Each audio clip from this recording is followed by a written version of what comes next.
In today's episode of the Pathway Presents podcast, I'm here with Natalie Burge, and she's hailing over from the team at Collium, and she's a product marketing manager over there. And today we want to definitely talk about Collium a bit. We also want to talk a little bit about the role of a product marketing manager, because as we know on the show, the role can actually quite vary from company to company. So we want to look a little bit into that, talk about growth, and then, wrap it up with our famous rapid fire questions at the very end. So Natalie, welcome to the show. Thank you. It's so lovely to be here. Of course. Maybe give me, a 360 overview. What is Collium all about in your own words? Sure. Okay. So it takes a little context to understand what it is that we do. We're a venture-backed public benefit corporation, which is rare. And public benefit by definition means that it exists to generate social and public good and operate in a responsible and sustainable manner. So because we're public benefit, we're held to a higher standard and rigor of how we serve our stakeholders and our users and the communities that we are invested in. Mm-hmm. We are building technology that helps newspaper publishers, governments, legal services, individuals in their communities work together to inform their communities about things that people in communities need to know about. We like to think about it as improving the usability of public interest information, and we support the distribution of that information by journalists in their communities. So our core product focuses on public notice and improving the often cumbersome and a lot of times antiquated process by which governments, legal services, businesses, and individuals transact a public notice through their local newspapers.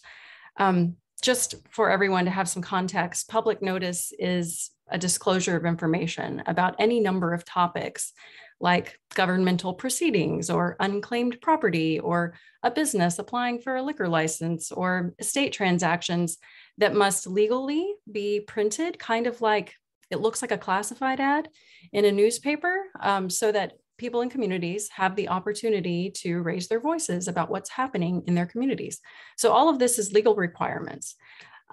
We've developed a tool that automates the cumbersome, antiquated task of going about the process of placing a public notice with a newspaper. So it automates pricing, proofing, crafting the legal language, and the pagination of notices. So our platform also generates customizable affidavits that ensure that a particular public notice ran over a period of time, proving that the public had ample opportunity to be aware of something happening in their community. So we save our customers a lot of time. We reduce the headaches associated with the public notice process, and we ensure compliance, and we create this value for the publishing community, also the governmental entities and the legal businesses and other businesses that we serve, and charge a small fee for using our software to make this whole process much more convenient.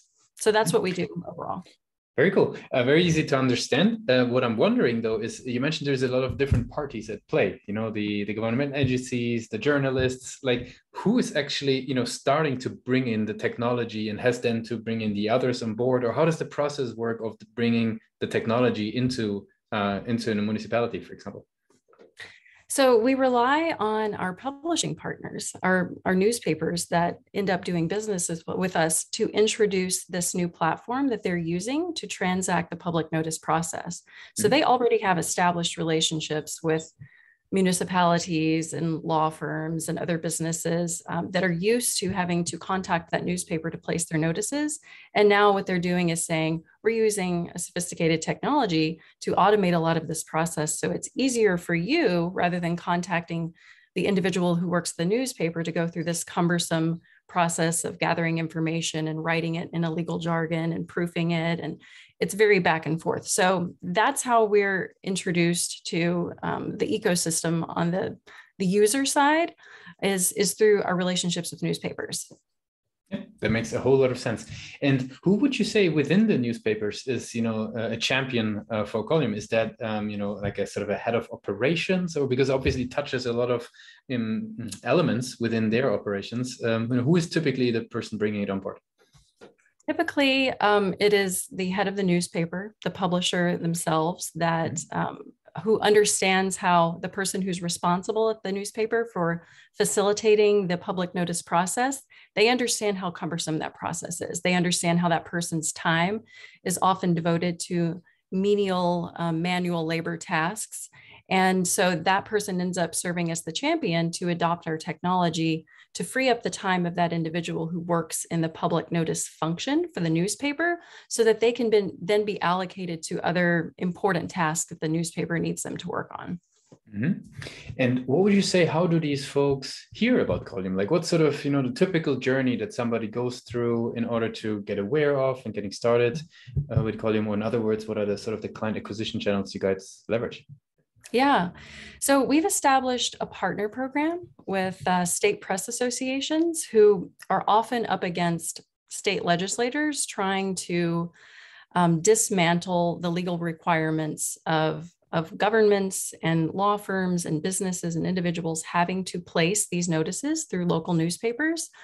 And so with our partnership through state press associations, we are providing sophisticated technology in the form of state press association legal notice repositories in exchange for them introducing us to newspapers within those states to offer up awareness of our technology and how it solves some of these pain points for local newspapers. That's primarily how we're acquiring new customers right now, is through these state association partnerships, but also having really invested in and understanding the publishing community. It hasn't changed all that much in its history. And that industry is very tight-knit. It's very small. Old school kind of comes to mind. We're spending a lot of time and effort helping them see that we are not just a vendor, that we are truly a partner. And we want to make sure that these local newspapers that have been threatened with the advent of technology and a lot of their revenue has dried up over the years, that they rely so much on the revenue that public notice brings in to keep those newspapers afloat.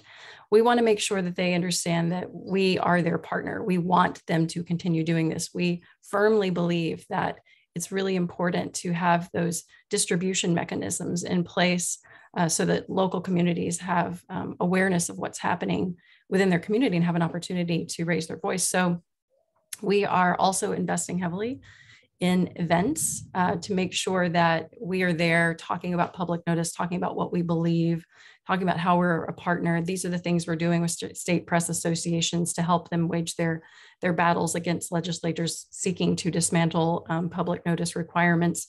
And by doing this over a long time horizon, we're ingratiating ourselves within the publishing community and really looked at as a partner and not just a vendor. And it's also serving our business needs because more people are adopting our technology because of that. Oh, that makes a whole lot of sense. Very, very interesting, actually, very interesting industry. Jen, you mentioned that it's, let's say, a little bit more old school driven. You mentioned that. What I'm curious then is, in that environment where a lot of events are happening, where partner program is key, how do you think about the website? Like, what role does the website play? Yeah, so we're redesigning our website. It's going to be released sometime this summer. And the way we're thinking about it is it's the place where people come to validate and vet the fact that they heard about Column and we do X, Y, and Z. So they're really just coming to the website to say, okay, legitimate company, this is what they do. This is the problem they solve. This is the technology. Great, I'm raising my hand for a demo. That's how we look at our website. And it's going to be more important as we invest heavily in events and invest heavily in a campaign that we're going to launch later this year for referrals, really driving the notion that understanding our customers and how intertwined they are with their peers. They rely heavily on people that they've met at conferences to give them new ideas about technology that's entering the space and other information that they should be aware of. So what we're going to do is leverage our robust customer network of advocates, of people who are currently using our tool and love it, to be able to incentivize them to share that notion, to share that information with some of their peers that perhaps haven't heard of us yet. But it's all going to drive back to the website. We really see it as just the last stop that people will make on their journey to getting ready to have a conversation with us. Yeah, no, very interesting. Okay, so we talked a bit about what you guys are doing. We talked about how you're thinking about growth, the channels. Maybe tell me a little bit about the role of the product marketing manager, because sometimes it can be very product heavy, sometimes it can be very marketing heavy. Like, Yeah. how do you understand the role so far in Colin? Sure. So I was the first product marketing manager for the company, and I believe I was brought on board because I have sales enablement experience as well as product marketing experience, and where we are in our growth trajectory, and because we're an outbound organization, we really needed someone to jump in and kind of get a lay of the land and figure out where the gaps are in the customer journey currently, where education and awareness and developing some buyer enablement content could really help move people along their journey toward more of a steady state with us. So that's what I've been focused on for the last 3 months that I've been with the company, is standing up entry-level enablement content that is both buyer enablement that helps them in their self-education journey of understanding all of the different components that they are going to go through with Column as they implement our technology, but also enablement content for our sales team so that they are equipped with battle cards and equipped with the ability to speak intelligently about the different phases that a newspaper is going to go through, from first becoming aware that we're a technology platform that exists, solves specific problems, to adopting our software and being fully competent in it and being able to use it every day.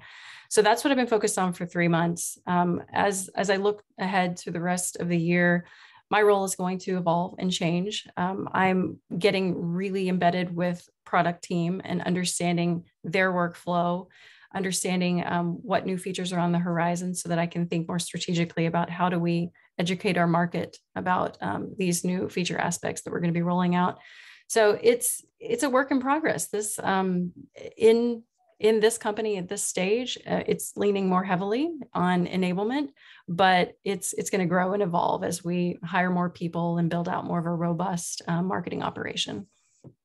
Interesting.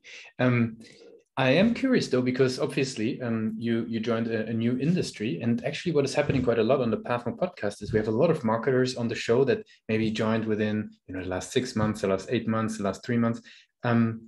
What have you found to be a great way to sort of deep dive into an industry? Not so much from sort of the marketing chops and skills, but actually understanding an industry. Is there one or two things that you've maybe learned over the last couple of months that you could recommend to other marketers in that position? Yeah, so the way that I've approached learning this industry, because I didn't have a familiarity with public notice, I did not have a deep familiarity with newspapers, even though I have a journalism degree. The way I entered it was I immediately started following entities on LinkedIn where I could use my time to self-educate and get connected with people who are in the industry. I also did, the most basic level of research that you can do on Google to self-educate yourself about something.